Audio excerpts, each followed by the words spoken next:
ബഹുമാനപ്പെട്ട ചെറിയ പിസാദ് എപ്പോഴും പ്രസംഗിക്കുമായിരുന്നു.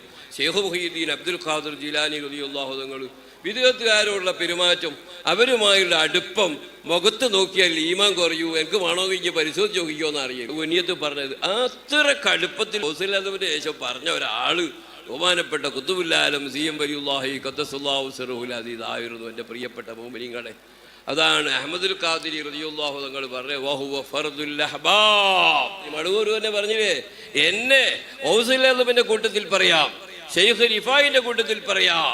ആ രണ്ടാളോടുകൂടി പറയണ്ട. മൂന്നാമത്തെ ഈ ലോകം കണ്ട, ഈ നൂറ്റാണ്ട് കണ്ട അതുപോലത്തെ ഒരു മുഖം ഇന്ന് കാണാൻ നമുക്കാർക്കും കഴിഞ്ഞിട്ടില്ല. എനിക്ക് കഴിയും ചെയ്യുമെന്ന് അറിയില്ല.